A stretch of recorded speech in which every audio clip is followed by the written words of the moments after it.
Hello students, good morning. आज हम कक्षा 7 संस्कृत सुभाषितानी के अभ्यास प्रश्नों को समझेंगे।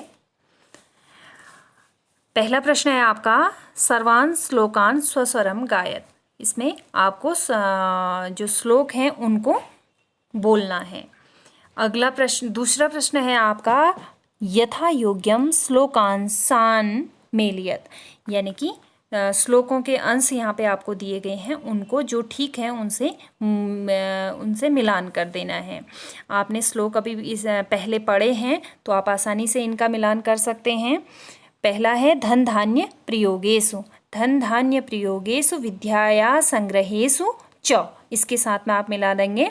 आपने श्लोक पढ़ा था, विस्मयो नहीं कर्तव्यो बहुरत्ना वसुंधरा, सत्येन धार्यते पृथ्वी सत्येन तपते रवि। इसका श्लोकांश इसके साथ में मिलान करेंगे। सद्भिर्विवादम मैत्रिश्च न सद्भि किंचिद आचरेत। अगला, आहारे व्यवहारे च त्यक्त लज्जः सुखी भवेत्। इस तरह से आप इनको मिला देंगे। अगला है एक पदेन उत्तर, एक पद में उत्तर दीजिए। पृथिव्याम कति रत्नानि, पृथ्वी में कितने रत्न हैं। श्लोक में हमने पढ़ा था पृथिव्याम त्रीणि रत्नानि, लेकिन यहाँ पर एक पद में उत्तर देना है। एक पद में मतलब एक शब्द में उत्तर देना है, तो आपको केवल क्या लिख देना है, उत्तर में त्रीणि लिख देना है। अगला है मूढ़ै कुत्र रत्न संज्ञा विधीयते, मूढ़ों के द्वारा, मूढ़े मतलब मूर्खों के द्वारा किसको रत्न की संज्ञा दी जाती है। तो आपने श्लोक में पढ़ा था मूढ़ै पाषाण खंडेषु रत्न संज्ञा विधीयते, तो आपको केवल शब्दांश लिख देना है पाषाण खंडेषु। पृथ्वी केन धार्यते, पृथ्वी किसके द्वारा धारण की जाती है। तो हमने श्लोक में पढ़ा था पृथ्वी सत्येन धार्यते, तो आपको एक पद में सत्येन लिख देना है।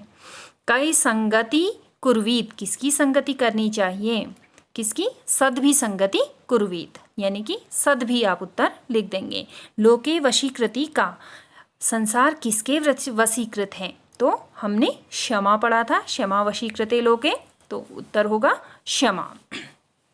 अगला है रेखांकित पदानि अधिकृत्य प्रश्न निर्माणम कुरुत, यानी कि रेखांकित पदों के आधार पर आपको प्रश्नों का निर्माण करना है। तात्पर्य यह है कि जो पद रेखांकित किए गए हैं उसके स्थान पर आपको प्रश्नवाचक पदों का प्रयोग करना है। सत्येन वाति वायु, सत्य से ही वायु बहती है, तो इसमें आपका सत्येन की जगह पे किससे वायु बहती है, जिसके लिए आपका संस्कृत पद हो जाएगा केन, केन वाति वायु, केन लिख देंगे सत्येन की जगह। अगला है सद्भि एव सहासीत, सद्भि मतलब सज्जनों के ही साथ बैठना चाहिए। अब सद्भि रेखांकित है तो किसके साथ बैठना चाहिए हमें बनाना है, जिसके लिए हम प्रश्नवाचक शब्द लिख देंगे कई, कई एव सहासीत लिख देंगे।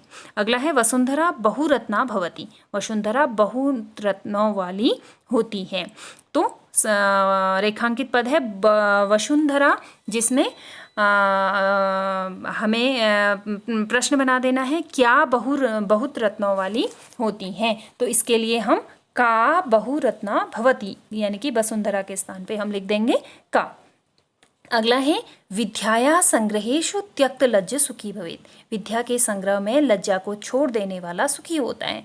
तो यहाँ पे विद्या को अंडरलाइन किया गया है, तो किसके संग्रह में आप हमें बना देना है, तो हम यहाँ पे स्त्रीलिंग पद है, तो कश्या संग्रहेषु त्यक्त लज्जः सुखी भवेत्, हम क्या लिख देंगे, कश्या। अगला है सद्भि मैत्री कुर्वीत, सज्जनों से या मित्रता करनी चाहिए, तो यहाँ पे सद्भि मैत्री के स्थान पे आपको प्रश्नवाचक शब्द लिखना है, तो मैं सज्जनों के साथ क्या करनी चाहिए, तो यहाँ पे क्या हो जाएगा, सद्भि काम कुर्वीत, सज्जनों के साथ क्या करना चाहिए। प्रश्नानाम उत्तराणि लिखत, प्रश्नों के उत्तर लिखिए। इनके उत्तर आपको पूर्ण वाक्य में लिखने हैं। तो देखिए प्रश्न क्या है, कुत्र विस्मयः न कर्तव्यः, कहाँ विस्मय नहीं करना चाहिए। देखिए हमने श्लोक के अंदर पढ़ा था इधर कि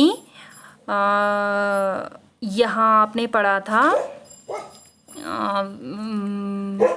दाने तपसि शौर्ये च विज्ञाने विनये नये। दान में, तप में, शौर्य में और विज्ञान में और विनय में विस्मय नहीं करना चाहिए। जो आप उत्तर लिखेंगे तो आप लिख सकते हैं दाने तपसि शौर्ये विज्ञाने विनये नये विस्मयो न कर्तव्यः आप लिख देंगे। पृथ्वीयां त्रीणि रत्नानि कानि। पृथ्वी के 3 रत्न क्या हैं? तो हमने पहले श्लोक के अंदर पढ़ा था पृथिव्याम त्रीणि रत्नानि जलमन्नम सुभाषितम। तो इसका हम उत्तर लिख देंगे यहाँ पृथिव्याम त्रीणि रत्नानि जलमन्नम सुभाषितम सन्ति। त्यक्तलज्जः कुत्र सुखी भवेत्। त्यक्तलज्जः कुत्र सुखी भवेत्। लज्जा को त्याग देने वाला कहाँ सुखी होता है? तो यहाँ कहाँ लज्जा को त्याग देने वाला सुखी होता है? तो आहारे व्यवहारे च त्यक्त लज्जा सुखी भवेत्। आहार व्यवहार में लज्जा को त्याग देने वाला सुखी होता है। इस तरह से आप इन प्रश्नों का उत्तर लिख देंगे। अगला है आपका मंजूषात् पदानि चित्वा लिंगानुसारम लिखत, यानी कि मंजूषा से पदों को चुनकर लिंग के अनुसार लिखेंगे। अब इसमें आपको पुल्लिंग, स्त्रीलिंग और नपुंसक लिंग 3 अलग अलग खाने बने हुए दिखाई दे रहे हैं। तो मंजूषा से चुनकर जो शब्द पुल्लिंग का है उसे आप पुल्लिंग वाले कॉलम में लिख देंगे और जो स्त्रीलिंग का है उसे स्त्रीलिंग में, और जो नपुंसक लिंग से रिलेटेड है उनको नपुंसक लिंग में लिख देंगे। तो इसमें पहला शब्द है रत्नानि। रत्नानि आपका नपुंसक लिंग का है, इसलिए आप इसे नपुंसक में लिख देंगे। दूसरा है वसुंधरा। वसुंधरा आपका स्त्रीलिंग का है तो आप उसे स्त्रीलिंग में लिख देंगे। अगला है सत्येन। सत्येन आपका पुल्लिंग का है तो आप उसे पुल्लिंग में लिख देंगे। अगला है सुखी। सुखी भी पुल्लिंग है तो उसे पुल्लिंग में लिख देंगे। अगला है अन्नम। अन्नम आपका नपुंसक लिंग है तो उसे नपुंसक में लिखेंगे। वहनी। वहनी आपका पुल्लिंग है, उसे आप पुल्लिंग में लिख देंगे। रवि यानी कि सूर्य जो आपका पुल्लिंग है उसे पुल्लिंग में लिखेंगे। पृथ्वी जो आपकी स्त्रीलिंग है उसमें लिख देंगे, और संगति जो आपका स्त्रीलिंग है उसे आप स्त्रीलिंग में लिख देंगे। इस तरह से आपको ये भर देने हैं।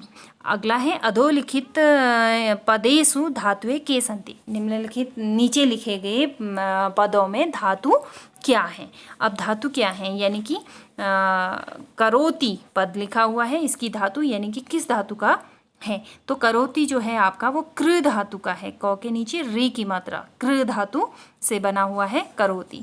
अगला है पश्य। पश्य आपका दृश्य धातु का है, और भवेत् आपका भू धातु का है, और तिष्ठति आपका स्था धातु का है। स्था। इस तरह से आप इस अभ्यास प्रश्नों को हल करेंगे। Okay, have a nice day.